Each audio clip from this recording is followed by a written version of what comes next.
السلام علیکم ورحمۃ اللہ وبرکاتہ۔ الحمد للہ رب العالمین والصلاة والسلام علی رسولہ الکریم وعلی آلہ واصحابہ اجمعین، اما بعد فاعوذ باللہ من الشیطان الرجیم، بسم اللہ الرحمن الرحیم، وما امروا الا لیعبدوا اللہ مخلصین لہ الدین۔ بسم اللہ الرحمن الرحیم، رب اشرح لی صدری ویسر لی امری واحلل عقدۃ من لسانی یفقہوا قولی۔ میں سب سے پہلے اللہ سبحانہ و تعالیٰ کا شکر بجا لاتا ہوں، بے پا درود و سلامتی ہو محمد مصطفیٰ صلی اللہ علیہ وسلم پر۔ محترم ناظرین کرام، گزشتہ 2 ایپیسوڈ سے اس بارے میں ہماری گفتگو چل رہی ہے کہ عبادت کا رمضان المبارک سے بڑا گہرا تعلق ہے، اور جنرلی رمضان المبارک میں ہم اضافی طور پر نبی اکرم صلی اللہ علیہ وسلم نے ہمیں عبادت کی اور کئی شکلیں بتائی ہیں جو عام طور پہ دوسرے مہینوں میں اس کا اہتمام زیادہ نہیں پایا جاتا، لیکن جو فرائض ہیں، جو روزانہ کے فرائض ہیں، وہ تو اپنی جگہ پر ہم ادا کرتے ہیں، لیکن رمضان مبارک میں جیسے تراویح ہے، روزے کی فرضیت ہے، تو ایسے سارے چیزیں بہرحال لیلۃ القدر، رات میں جاگنا، اعتکاف، کچھ ایسی باتیں ہیں جو آپ کو صرف رمضان مبارک میں ہی ملیں گی۔ فرض روزے کی سحری، فرض روزے کا افطار جو رمضان مبارک میں فرض کیا گیا ہے، یہ ساری چیزیں آپ کو رمضان المبارک میں ملتی ہیں۔ تو رمضان المبارک کا عبادات سے بڑا گہرا تعلق، عبادت کا مفہوم سمجھنا بہت ضروری ہے۔ تو ابھی تک 2 ایپیسوڈ میں نے آپ کو عبادت کا وسیع مفہوم کیا ہے سمجھانے کی کوشش کی ہے، اور عبادت کس درد اور کس جذبے اور کس لگن کے ساتھ ہونی چاہیے، کیفیت کیا ہونی چاہیے، حب تام، معدل تام، اعلیٰ محبت کا مظاہرہ آپ کو کرنا پڑے گا۔ والذین آمنوا اشد حبا للہ، جو ایمان لائے ہیں وہ لوگ جب اللہ سبحانہ وتعالیٰ سے محبت کا معاملہ آتا ہے تو سب سے زیادہ محبت کس کو دینا ہے؟ اللہ تعالیٰ کو۔ اور محبت کے ساتھ ساتھ عاجزی اور انکساری، خشیت۔ قد افلح المؤمنون الذین هم فی صلاتهم خاشعون، کامیاب ہو گئے وہ مومن جو اپنی نمازوں میں خشوع اختیار کرتے ہیں۔ تو حب، محبت، ابن قیم رحمۃ اللہ علیہ نے کئی مراتب بتائے ہیں، تو سب سے زیادہ اونچی قسم کی جو محبت ہوتی ہے وہ ساری کی ساری محبت اللہ سبحانہ و تعالیٰ اکیلے کے لیے ہونا چاہیے۔ جیسے اللہ تعالیٰ نے سورہ توبہ سورہ نمبر 9 کی آیت نمبر 24 میں بھی اللہ تعالیٰ نے ارشاد فرمایا، قل ان کان آباؤکم وابناؤکم واخوانکم وازواجکم وعشیرتکم، 5 رشتے گنائے گئے ہیں، آبا و اجداد، ابناؤکم بیٹے بیٹیاں، واخوانکم بھائی یا بہنیں، وازواجکم شوہر یا بیویاں، وعشیرتکم پورے خاندان والے، واموال اقترفتموہا وہ مال جن کو تم نے تجوریوں میں بھر بھر کر رکھا ہے، وتجارت تخشون کسادہا وہ تجارت جس کے نقصان ہونے کا تمہیں اندیشہ اور ڈر ہوتا ہے، ومساکن ترضونہا وہ گھر جس میں رہنا تمہیں پسند ہے۔ یہ سب چیزوں کی محبت نہیں ہونی چاہیے، نہیں کہا جا رہا ہے، ان سب کی محبت ہونی چاہیے۔ یہ محبوب ہو سکتے ہیں، لیکن محبوب سے اعلیٰ ڈگری جو ہوتی ہے وہ ہے احب۔ قل ان کان آباؤکم وابناؤکم واخوانکم وازواجکم وعشیرتکم واموال اقترفتموہا وتجارت تخشون کسادہا ومساکن ترضونہا احب الیکم۔ اگر یہ 8 چیزیں محبوب کے بجائے احب ہو جاتی، بہت زیادہ محبت دیتے ہو اللہ اور اس کے رسول سے ہی بڑھ کر، تو پھر صحیح نہیں، تب وہ صحیح نہیں ہے۔ سب سے زیادہ محبوب کون ہونا چاہیے؟ نمبر 1، احب الیکم من اللہ، اللہ سبحانہ وتعالیٰ ورسولہ، پھر رسول کا مرتبہ، پھر اس کے بعد وہ جہاد فی سبیلہ، اللہ کی راہ میں جد و جہد کرنا۔ یعنی یہ 8 چیزوں کا مرتبہ یہ 3 چیزوں کے بعد آئے گا۔ اللہ رسول کے بعد جنرلی ہم ماں باپ کہہ دیتے ہیں، اللہ رسول کے بعد ماں باپ نہیں، اللہ رسول کے بعد دین کے لیے قربانیاں ہیں، اس کے بعد ماں باپ کا مرحلہ، کہ بعض اوقات دین کے قربانی دینا فرض عین ہو جاتا ہے، اور بعض اوقات ایسے مراحل پیش آتے ہیں ایمرجنسی کے کہ دین کی قربانی دینا افضل ہو جاتا ہے، ماں باپ کی بھی خدمت سے بھی زیادہ افضل ہو جاتا ہے۔ ہاں، چند ایسے حالات ہیں جب وہ فرض کفایہ ہو، تو وہاں پر اگر دوسروں سے کام نکل جا رہا ہو تو حاکم یہ کہہ سکتا ہے کہ جاؤ جا کر تمہارے ماں باپ کی خدمت کرو، ففیہما جاہد، جاؤ جا کر اپنے ماں باپ کی خدمت کر کے جہاد کرو، یعنی ماں باپ کی خدمت کو بھی جہاد کہا گیا۔ یہ چند حالات ہیں، حالات کے حساب سے، لیکن اللہ اور اس کے رسول صلی اللہ علیہ وسلم سے جہاں تک محبت کا مسئلہ ہے وہ علی الاطلاق ہے، بغیر کسی شرط کے ہے۔ سب سے ٹاپ میں اللہ اللہ اور اس کے رسول کو بھی ہم برابر نہیں کر سکتے۔ ایک مرتبہ ایک صحابی نے کہہ دیا جو اللہ چاہے اور آپ چاہے، نبی اکرم صلی اللہ علیہ وسلم نے منع فرما دیا، کہا کہ اللہ کے ساتھ اور کا ورڈ مت لاؤ، ثم کا ورڈ لاؤ، جو اللہ چاہے پھر تم چاہو۔ جیسے ہم کہتے ہیں نا آپ کے بعد میرا کیا ہوگا، جیسے کوئی خاتون جو ہے رو رہی ہے، آپ کی وجہ سے تو سب کچھ ہے، ایسے الفاظ ہم نہیں کہہ سکتے۔ اللہ نے آپ کو ذریعہ بنا دیا، اسباب ہے، ہم یہ نہیں کہہ رہے کہ اسباب کو نظر انداز کر دو، وہ رہبانیت کی بات ہم نہیں کر سکتے، درمیانی بات ہے۔ اسباب ہی کو سب کچھ مت سمجھ جاؤ یا اسباب کو نظر انداز کر دو، یہ دو بھی چیزیں غلط ہے۔ مسبب نے کہا کہ اسباب اپناؤ تو ہم کہیں گے مسبب نے تمہیں سبب بنایا، تو ہمیشہ مسبب ٹاپ پرائورٹی پہ ہونا چاہیے کہ اللہ تعالیٰ نے آپ کو ذریعہ بنا دیا میری مدد کے لیے، کیا آپ میرے لیے اللہ تعالیٰ کی طرف سے مددگار بن سکتے ہیں؟ سورہ توبہ سورہ نمبر 9 کی آیت نمبر 24 میں اللہ سبحانہ و تعالیٰ نے سمجھنے کے لیے بہت ہی آسان طریقے سے سمجھا دیا کہ ٹاپ پرائورٹی محبت کی اللہ سبحانہ و تعالیٰ کو ہونی چاہیے، اس کے بعد رسول اللہ صلی اللہ علیہ وسلم کو ہونی چاہیے۔ تو اس وجہ سے ہم کو یہ آداب سکھلائے گئے کہ اللہ سبحانہ و تعالیٰ کی محبت کا جب معاملہ آتا ہے اور اطاعت کا معاملہ آتا ہے تو سب سے نمبر 1 اللہ سبحانہ و تعالیٰ کی محبت کا معاملہ ہوگا۔ تو جب آدمی عبادت کرتا ہے تو حب تام، مکمل محبت کا مظاہرہ کرے، اور نماز کے دوران، روزے کے دوران، حج کے دوران، جو بھی آپ عبادت کرتے ہیں، یہاں تک کہ آپ اپنے گھر کے لیے سودا لانے جاتے ہیں، نبی اکرم صلی اللہ علیہ وسلم نے ارشاد فرمایا تم اپنے اہل و عیال پر جو خرچہ کرتے ہو نا وہ سب کا سب قیامت میں صدقہ لکھا جائے گا۔ اللہ اکبر۔ مثال کے طور پہ آپ نے کبھی 1 کروڑ روپے ایک سال میں یا 10 سال کے اندر 1 کروڑ روپے اللہ کی راہ میں دینے کا ہو سکتا ہے کہ ارادہ نہ کیا ہو، اللہ نے آپ کو استطاعت دی ہے تو کر بھی سکتے ہیں، لیکن جنرل یہ دیکھا جاتا ہے کہ عام انسان جس کا پیسہ نہ ہو تو 1 کروڑ روپے اللہ کی راہ میں کیسے بہائے گا؟ وہ آدمی اگر کروڑ روپے کا ثواب لوٹنا چاہتا ہے تو مان لیجئے کہ شادی ہونے کے بعد سے لے کر یا شادی ہونے سے پہلے بھی آپ نے اپنے ماں باپ پر یا اپنے اہل و عیال پر جو بھی آپ نے خرچہ کیا ہے نا، اللہ اسے صدقے کے طور پر نیکیاں لکھ دیں گے آپ کو انشاءاللہ۔ کا مطلب یہ ہے کہ اگر آپ گھر کے لیے سودا سلف کا اور اپنے گھر والوں کے پیٹ میں حلال کمائی کے داخل کرنے کا ذریعہ اگر بنتے ہیں تو اسلام میں اس کو بھی عبادت کہا جائے گا۔ ایک عام آدمی کہے گا میں تو کھا رہا ہوں، میں تو کھانے پینے کا انتظام کر رہا ہوں، یہ کون سی عبادت ہے؟ اللہ سبحانہ و تعالیٰ نے ہم کو یہ تعلیم دی ہے کہ تم وبالوالدین احسانا وبذی القربا، کہ تم حسن سلوک کرو اپنے والدین کے ساتھ، اپنے رشتہ داروں کے ساتھ حسن سلوک کرو۔ تو حسن سلوک کا مطلب یہ ہے کہ آپ ان کے لیے کچھ انتظام کرتے ہیں تو کس کو خوش کرنے کے لیے؟ اللہ سبحانہ و تعالیٰ کو۔ تو اللہ سبحانہ و تعالیٰ کو خوش کرنے کے لیے جو بھی چیز قرآن و صحیح حدیث میں بتائی گئی ہے، اگر آپ وہ وسیلہ، وہ راستہ اختیار کرتے ہوئے اللہ کو خوش کرتے ہیں تو یہ عبادت ہو گئی، اور عبادت کا بدلہ آپ کو ملے گا، اس کی نیکی آپ کو ملے گی انشاءاللہ۔ تو عبادت کا ایک وسیع مفہوم سمجھتے ہوئے وہ جذبہ پیدا کریے کہ جو بھی آپ کام کر رہے ہیں اللہ تعالیٰ سے محبت کرتے ہوئے۔ کچھ لوگ ہیں جو بہت زیادہ خوف کے ساتھ اللہ تعالیٰ سے عبادت کرتے ہیں، آخری میں یہ لوگ بھی بھٹک گئے، کیونکہ زیادہ خوف انسان کو مایوس کر دیتا ہے، اور زیادہ امید انسان کو بے عمل کر دیتی ہے۔ مرجئہ فرقے کی وہی غلطی ہوئی کہ انہوں نے لوگوں کو کہہ دیا کہ ایمان لانے کے بعد تمہارے لیے اب کوئی گناہ کی بات نہیں ہے، اور خوارج نے یہ کہہ دیا کہ خوف خوف خوف، ان کا منہج ہی خوف ہو گیا۔ الایمان بین الرجاء والخوف، کہ ایمان امید اور خوف کے درمیان پیدا ہوتا ہے، تو لہذا بیلنس ہونا چاہیے، محبت کو بھی بیلنس دیا جائے، امید اور خوف کو بیلنس دیا جائے، تب جا کر انشاءاللہ صحیح طریقے سے ایمان دل میں فروزہ ہوتا ہے۔ ایمان و عمل کی چنگاری جس دل میں فروزہ ہوتی ہے، اس لب کا تبسم موتی ہے، اس آنکھ کا آنسو ہیرا ہے۔ اور کیا ہے؟ مع ذل تام، انکساری، خشیت۔ یہ کیا ہے؟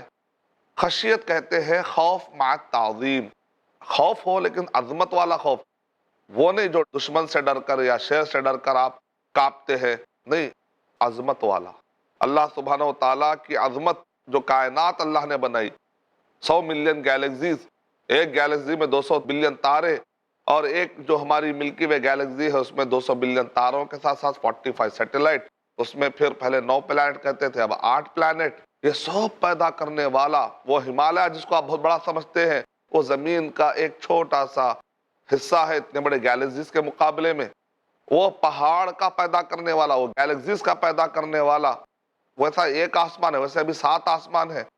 تصور کیجیے کون ہے اللہ سبحانہ وتعالیٰ، اللہ کا تعارف اگر ہوتا، ما لکم لا ترجون للہ وقارا، کیا ہو گیا ہے کہ تم اللہ سبحانہ و تعالیٰ کے وقار اور اس کے عظمت کا خیال نہیں رکھتے؟ اللہ سبحانہ و تعالیٰ نے قرآن مجید میں ارشاد فرمایا وما قدر اللہ حق قدری، اور انہوں نے اللہ تعالیٰ کی قدر نہیں کی جیسا کہ قدر کرنے کا حق تھا۔ قد افلح المؤمنون الذین هم فی صلاتهم خاشعون، کامیاب ہو گئے وہ مومن جنہوں نے اپنی نمازوں میں خشوع اختیار کیا۔ خشوع کس کو کہتے ہیں؟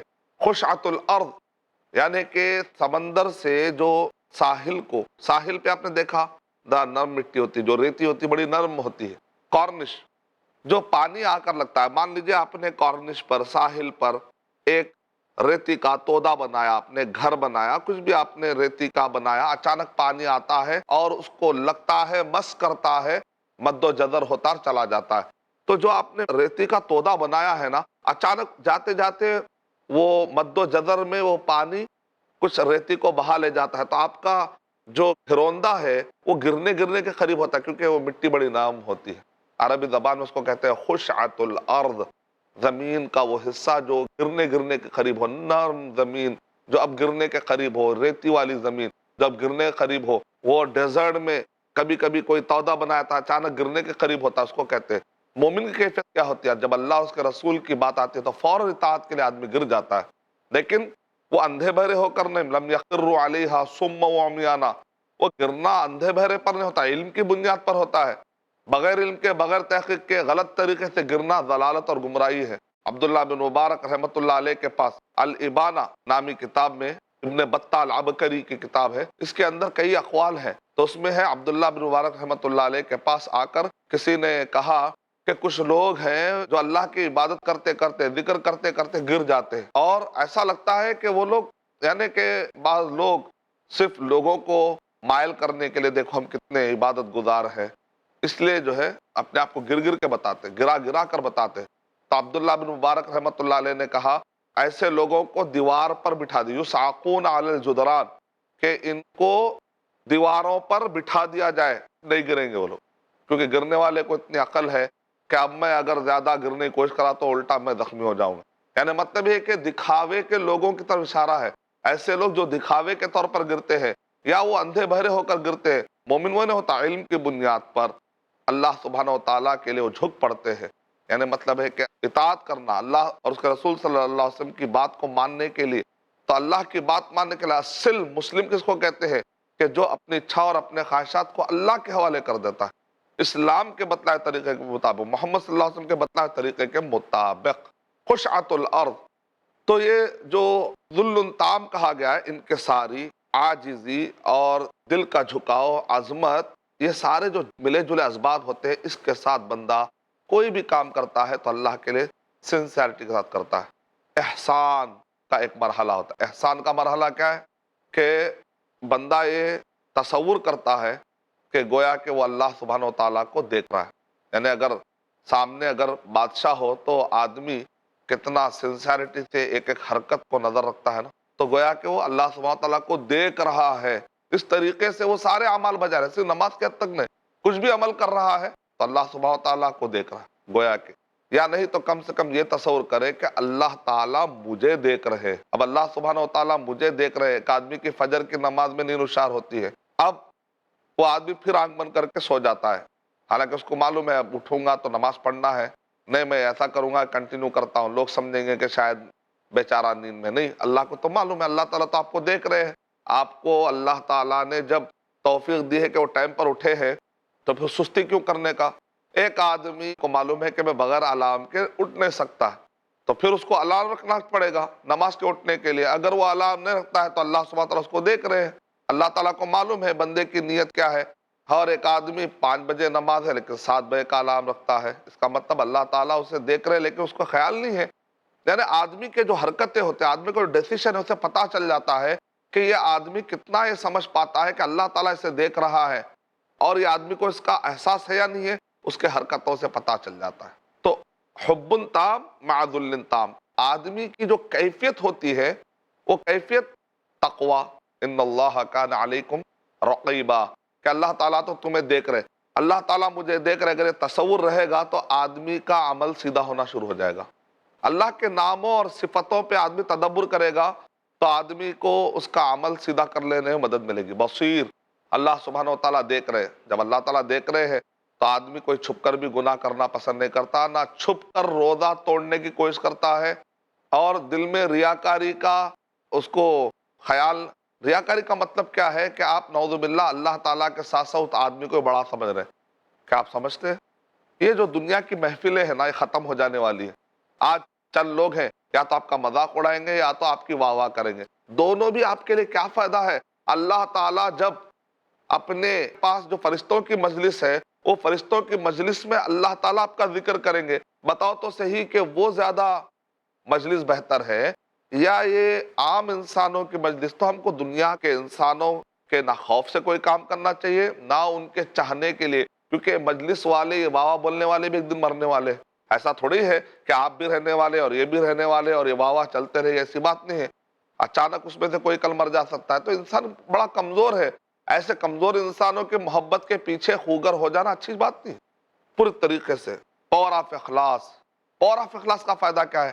آدمی، اخلاص کا مطلب ہوتا ہے خالص اللہ کے لیے کرنا. یہ جو محبت، حب تام مع ذل تام، آدمی جب عبادت کرتا ہے سنسیریٹی کے ساتھ، جو ان کو قرآن مجید میں کہا گیا سورہ بینہ سورہ نمبر 98 کے آیت نمبر 5 میں، وَمَا أُمِرُوا إِلَّا لِيَعْبُدُوا اللَّهَ مُخْلِصِينَ لَهُ الدِّينَ، انہیں حکم نہیں دیا گیا مگر یہ کہ وہ ایک اللہ سبحانہ و تعالیٰ کے خالص کرتے ہوئے عبادت کرے. ابھی خالص کرنے کا مطلب کیا ہے؟ اس کو قرآن مجید میں خالص کا مطلب سمجھایا گیا. وَإِنَّ لَكُمْ فِي الْأَنْعَامِ لَعِبْرَةً نُسْقِيكُم مِّمَّا فِي بُطُونِهَا مِن بَيْنِ فَرْثٍ وَدَمٍ لَبَنًا خَالِصًا. یہ لبنن خالص کس کو کہتے ہیں؟ اللہ تعالیٰ کہہ رہے ہیں کہ دیکھو یہ جو انعام ہے، جو چوپائے ہیں، ان میں سے جن کو دودھ آتا ہے نا، وہ دودھ کہاں سے آتا ہے؟ من بین فرث، گوبر، و دمن، اور خون کے درمیان میں سے دودھ آتا ہے. آپ نے کبھی دودھ کا رنگ کبھی ہرا دیکھا ہے؟ گوبر کا رنگ ہرا ہوتا ہے. آپ نے کبھی دودھ کا رنگ لال دیکھا ہے؟ خون کا رنگ لال ہوتا ہے. کیسے اللہ سبحانہ و تعالیٰ جاری کر رہے، کیا نظام ہے، کیا وہ سسٹم ہے، کہ کتنا پاک سسٹم ہے کہ آپ کو اتنا خالص، یعنی کہ نہ گوبر اس میں آ رہا ہے نہ خون اس میں آ رہا ہے، خالص طریقے سے دودھ آ رہا ہے، اس میں کوئی ملاوٹ نہیں ہو رہی، نہ لال ملاوٹ ہو رہی نہ ہری. تو جب آپ اللہ سبحانہ تعالیٰ کے لیے بات کر رہے ہیں، نہ کسی کے خوف سے اور نہ ہی کسی کے محبت کے لیے، آپ کی عبادت خالص اللہ سبحانہ و تعالیٰ کے لیے ہونی چاہیے. اب اگر یہ کیفیت پیدا ہو جاتی ہے کہ بندہ خالص اللہ کے لیے کر رہا، پاور آف اخلاص دیکھیا. کئی مرتبہ ایسا ہوتا ہے آپ نے کسی کے لیے کیا، مان لیجئے کہ آپ نے بھائی کی مدد کی، آپ نے بہن کی مدد کی، کچھ دنوں کے بعد آپ دیکھتے ہیں کہ بھائی آپ کی نافرمانی کر رہا ہے، بیوی آپ کی نافرمانی کر رہی ہے، بہن آپ کی نافرمانی کر رہا ہے. آپ دیکھتے ہیں کہ ابا امی جان کہہ رہے ہیں کہ بیٹا تم نے کیا تو آپ کو بڑی تکلیف ہوتی ہے. انسان ہونے کے ناطے جب آپ کسی دوست کی مدد کرتے ہیں یا کسی قریبی کی مدد کرتے ہیں، اچانک کبھی وہ ایسے ہی غصے میں کچھ کہہ دیتے ہیں کہ آپ نے کیا ہمارے لیے کچھ ابھی تک، تو آپ کو تو یاد رہتا ہے کہ میں نے کیا تو آپ فوراً کہتے ہیں کیا میں نے کچھ نہیں کیا. آپ اتنا دل پر لیتے ہیں، آخری میں بعض لوگوں کو ہارٹ اٹیک آتا ہے. کیوں؟ جب ان سے پوچھا تھا کیا بھائی، کئی مرتبہ ہمارے پاس مریض آتے ہیں، ڈپریشن کے مریض آتے ہیں، کاؤنسلنگ کرانے کے لیے میرے پاس آتے ہیں، تو میں ان سے پوچھتا ہوں کہ کیا ہوا؟ میں اپنے بیوی کے لیے کیا نہیں کیا، لیکن آج میری بیوی مجھے چھوڑ کر چلے گی. کبھی خواتین آتے ہیں ڈپریشن کی حالت میں، میں اپنے شوہر کے لیے کیا نہیں کی، میں صبح میں اٹھتی تھی، میں ایسا کرتی تھی، میرے شوہر کے لیے ایسا کرتی تھی، میرے بچوں کے لیے میں نے کیا نہیں کیا، میں نے ایسا کیا ایسا کیا ایسا کیا، میں نے میرے شوہر کے لیے ایسا کیا، میرے بھائی کے لیے ایسا کیا. جنرلی آپ سنتے رہتے ہیں. اس کا سمپل جواب کیا جانتے ہیں؟ میں ان کو پلٹا کر کہتا ہوں، آپ نے اپنے شوہر کے لیے کیوں کیا؟ اللہ کے لیے کرنا تھا. آپ نے اپنے بھائی کے لیے کیوں کیا؟ اللہ کے لیے کرنا تھا. آپ نے اپنے بہن کے لیے کیوں کیا؟ اللہ کے لیے کرنا تھا، آپ اللہ کے لیے کریے۔ نیکی کر دریا میں ڈال، سنتے ہیں نہیں نہیں، میں کہتا ہوں دریا میں مت ڈالیے ورنہ پھر وہ بے آف بنگال میں چلا جائے گا۔ نیکی بے آف بنگال میں جائے گی، گم جائے گی سمندر میں جا کر۔ نیکی کر ترازو میں ڈال۔ فَأَمَّا مَا ثَقُلَتْ مَوَازِينُهُ فَهُوَ فِي عِيشَةٍ رَاضِيَةٍ، کہ جو جن کے نیکیوں کے پلڑے بھاری بھاری رہیں گے وہ لوگ عیش و آرام کی زندگی میں رہیں گے۔ جن کے نیکیوں کے پلڑے خالی خالی رہیں گے، وَأَمَّا مَنْ خَفَّتْ مَوَازِينُهُ فَأُمُّهُ هَاوِيَةٌ، تو ان کا ٹھکانہ جہنم ہے۔ وَمَا أَدْرَاكَ مَا هِيَ، کیا ہے وہ؟ نَارٌ حَامِيَةٌ، دہکتی ہوئی آگ ہے۔ مطلب یہ ہے کہ آپ جو بھی نیکی کرتے ہیں نا، آپ یہ کہ میں اللہ کے لیے کیا، بس وہ ترازو دماغ میں ٹارگٹ نیکیوں کا ٹارگٹ کیا ہونا چاہیے؟ ہمارے زندگی کا ٹارگٹ اللہ کی بات ہے، اور ہمارے عبادتوں اور اعمال کا ٹارگٹ وہ ترازو نیکیوں کا جو پلڑا ہے اس کو جھکانا، اس کو بھاری کرنا ہے، اور قیامت کے دن یہی کام آنے والا ہے۔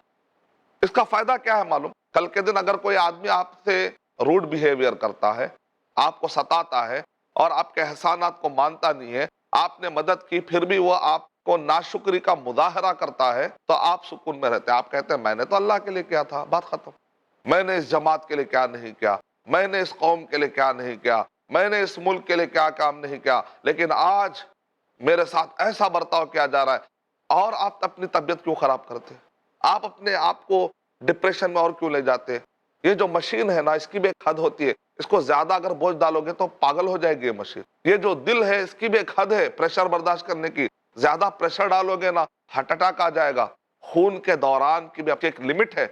پاور آف اخلاص آپ کو صحت مندی سے نوازے گا، پاور آف اخلاص آپ کو سکون دے گا، پاور آف اخلاص آپ کو ڈپریشن میں جانے سے بچائے گا انشاءاللہ، پاور آف اخلاص آپ کو ہیلتھ کے بہت سارے ڈس آرڈر ہونے سے بچائے گا۔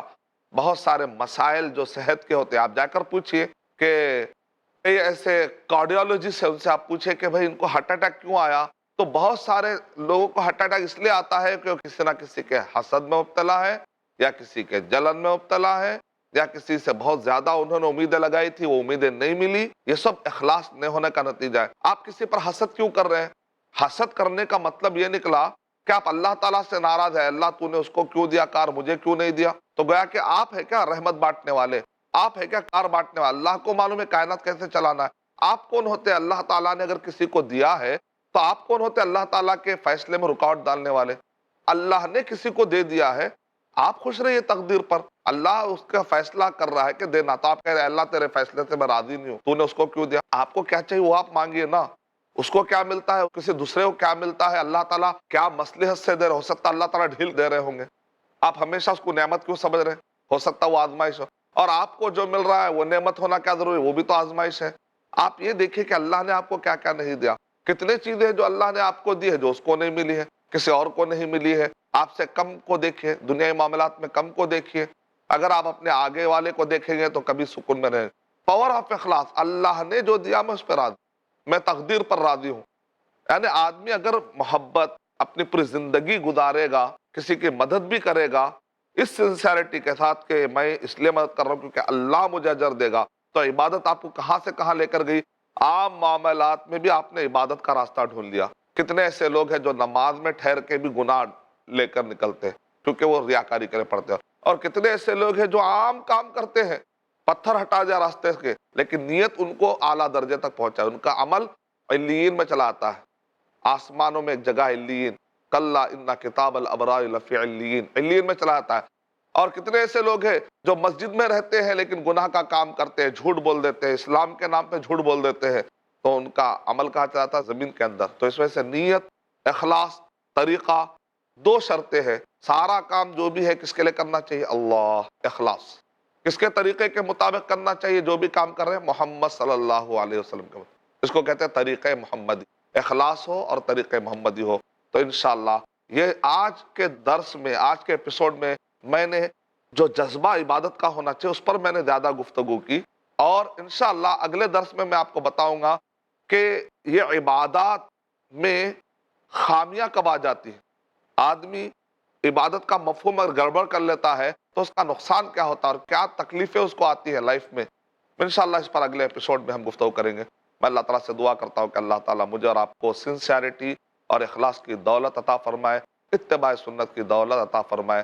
صحیح طریقے سے اللہ تعالیٰ کی غلامی اور عبدیت کا مظاہرہ کرنے کے اللہ تعالیٰ توفیق عطا فرمائے. آمین. وآخر دعوانا الحمدللہ رب العالمین. السلام علیکم ورحمۃ اللہ وبرکاتہ.